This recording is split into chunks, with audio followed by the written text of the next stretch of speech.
আবার কিছু কিছু মেয়েরা বর্তমান বোরকা পরে ঠিকই, কিন্তু ও বোরকা নয়, ওটা আলাদা একটা ফ্যাশন স্টাইল। আপনি বোরকা পরলেন এমন বোরকা যে বোরকার থেকে আপনার জামাই ঢিল, বোরকাই টাইট আছে না? সাধারণভাবে বোরকা ছাড়া হাঁটতে যদি 5 জন তার দিকে তাকায়, এমন স্টাইল মার্কা বোরকা পরছে যে 15 জন তাকাচ্ছে, আছে না? এরকম বোরকা পরা যাবে না, বোরকা পরতে হবে নরম নালা, ঢিলা ঢালা, ঠিক কিনা?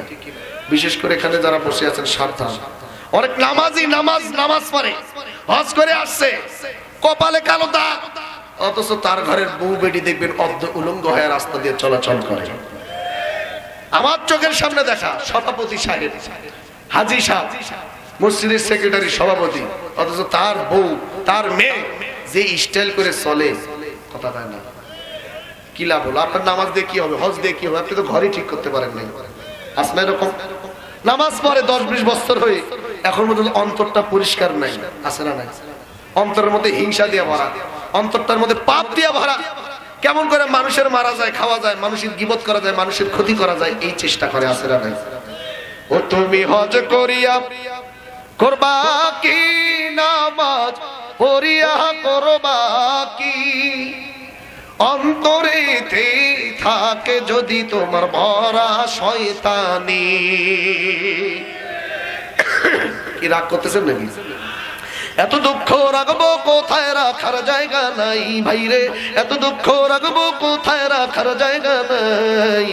আমাদের কপালেতে শান্তি বুঝি নাই ভাইরে, আমাদের কপালেতে শান্তি বুঝি নাই।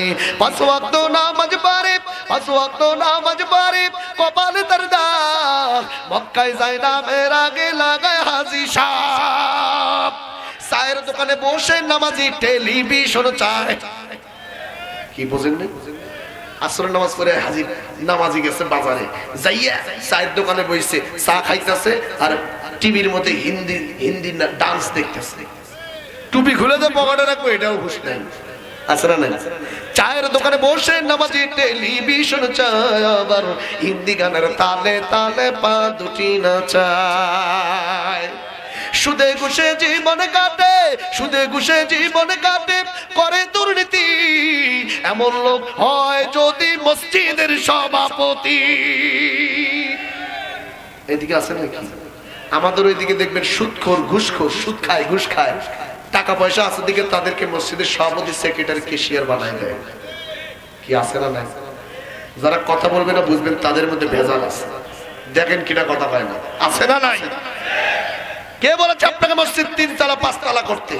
কে বলেছে এসি লাগাইতে? কে বলেছে টাইলস লাগাতে? একটা সুদখোরকে সভাপতি বানাইয়া। এই জন্য আপনি ওই মসজিদে নামাজ পড়ে আরো তৃপ্তি খোঁজেন। 20-30-50 বছর পূর্বের মসজিদগুলো ছিল, মানুষের মসজিদগুলো ছিল কাঁচা, কিন্তু ইমানগুলো ছিল পাকা, ঠিক কিনা বলেন? নামাজ পড়ে তৃপ্তি পাওয়া গেছে। মসজিদের চাল ছিল আপনার টিনের চাল, পানি পড়ছে টপ টপ করে, পানি পড়ছে, কুয়াশা পড়ছে, সঞ্চার বেড়া, মাজিয়া ছিল কাঁচা, চট বিছাইছে, তার উপর সেজদা দিলে মাথার মধ্যে বালু ভরছে, নুড়ি পাথর লাগছে, তারপরে দেখবেন ওই মসজিদে নামাজ পড়ে কত তৃপ্তি খুঁজে পাওয়া গেছে। আর এখনকার এত ডেকোরেশন করাওয়ালা দামি দামি টাইলস, দামি এসি, দামি সব ডেকোরেশনওয়ালা মসজিদ, মসজিদের ভিতরে ঢুকলেই মনটা ছটপট করে, উরু ভুরু করে, কখন খালি বাইর হওয়া যায়। এই জন্য দেখা যায় ইমাম সাহেব সালাম ফিরাইতে দেরি, খালি কার সালাম ফিরাইয়া কার ঘরের উপর দিয়ে কার আগে কে কার জুতা নিয়ে কে আগে দৌড়িয়া বাইর হইতে পারে। এদিকে আছে নাকি? আমাদের ওইদিকে আছে, জুতা নিয়ে একজনের জুতা আরেকজন নিয়ে বের হয়। এদিকে আছে নাকি? আমি আবার কেন্দ্রীয় মসজিদের ইমাম, তো প্রতি জুমায় 2-1 জন এসে কয় হুজুর জুতা নাই। বিভিন্ন বাইরের থেকে লোক আমার মসজিদে আসে নামাজ পড়ার জন্য, বয়ান শোনার জন্য। তার মধ্যে দেখা যাচ্ছে দূরের লোক আসছে একজন, আশা করে তার জুতা নাই। এটা একটা লজ্জাজনক বিষয় না? নাস্তিকরা এটা নিয়ে মশকরা করে যে মোল্লারা কি করে, কি ধর্ম পালন করে, তার জুতা মসজিদ একটা ভালো জায়গা, সেখানে জুতা চোর ঠিক করতে পারে না। তো খুব রাগ ধরে গেল। এক জুমায় আমি আমার ওয়াজের বিষয় নিলাম, খুতবার বিষয়, ওয়াজের বিষয় হচ্ছে জুতা চোর। বিষয় কি? জুতা চোরের বিষয় নিয়েছি যে আজকে জুতা চোর গুলোকে সাইজ করা লাগবে। তো খুব করে ওয়াজ করলাম, নরম সুরে, গরম সুরে, সব ভাষায় জুতা চোর গুলোকে আমি সাবধান করে দিলাম, খবরদার এরপর থেকে যদি কোনো জুতা চুরি হয় চোরদের কিন্তু 12টা বাজাই দেবো। কঠিন ভাবে সেদিন ওয়াজ করলাম, কিন্তু আল্লাহর কি কাম, বাইরে হয়ে সেদিন দেখি আমার জুতাই নাই। এই হলো বাংলাদেশের অবস্থা, ঠিক কিনা গণ? এত করে বুঝাইলাম কি লাভ? ওরা হুজুর দিয়েই সাহায্য করছে, আছে না নাই? এদেশ থেকে চোর মুক্ত আমরা হুজুররা যতই কই হবে কোনোদিনও সম্ভব না। কারণ জায়গা মতো আইন পাস করলে, কোরআনের আইন যখন চোর চুরি করছে ধরে হাত কেটে দাও, যখন একটা চোরের হাত কেটে দিবে রাজধানীতে, যখন সারা দেশ যখন মিডিয়ার মাধ্যমে দেখবে, চোরগুলো ভাববে, অন্য চোরগুলো চিন্তা করবে কিরে গরু চুরি করতে গিয়ে, হাঁস মুরগি গরু ভেড়া ছাগল অথবা সাইকেল চুরি করতে গিয়ে ধরা খায় হাত কাটতেছে, তার মানে লাইফটাই শেষ, দরকার নাই। চোর যেহেতু চুরি করলেই আইন, কোরআনের আইন অনুযায়ী হাত কাটতে হয়, হাত কেটে দেয়। আমি আর চুরি করব না, হাত আমার কাটার কোনো সুযোগ দেব না, প্রয়োজনে রিক্সা চালাই খাবো, ভ্যান চালাই খাবো, মাটি কেটে খাবো, কিন্তু চুরি আর করব না, হাত কেটে লাইফ নষ্ট করব না। কথা বলেন ঠিক কি না? এখন যারা চোর মুক্ত করবে তারা নিজেরাই যদি চোর হয়, কথা হয় না, তাহলে কি চোর মুক্ত হবে? হবে। মুরব্বীরা আসতো, একটা মহিলা সে দেখতো একটা মুরব্বী বা একটা পুরুষ মানুষ আসতেছে বেগানা, বড় করে ঘোমটা দিয়ে রাস্তার আড়াল হতো, মুরব্বী পার হইতো, বেড়া ছাউল মানুষটা পার হয়ে যাইতো, তারপর রাস্তা দিয়ে হাঁটা শুরু করতো। কি দেখছেন না? মুরব্বী যারা তারা বলতে পারে না। রিস্কায় চলছে, পর্দা ছাড়া রিস্কায় ওঠে নাই, রিস্কায় ওঠার পর আলাদা একটা পর্দা ছেড়ে দিয়েছে। এবার কথা কন না কেন?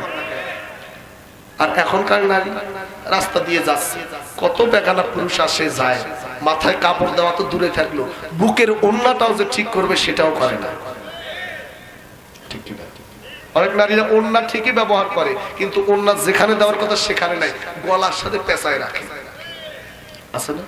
আবার এক সাইডে রাখে, আরেক সাইডে ফাঁকা, আছে না নাই? এই এক নাম্বার কারণ, জাহান্নামী নারীরা যাওয়ার এক নাম্বার কারণ হলো তারা কি করে না? মাথায় কাপড় দেয় না, নিজের সতীত্ব হেফাজত করে না, ঢেকে রাখে না, পর্দা করে না, বোরকা পরে না।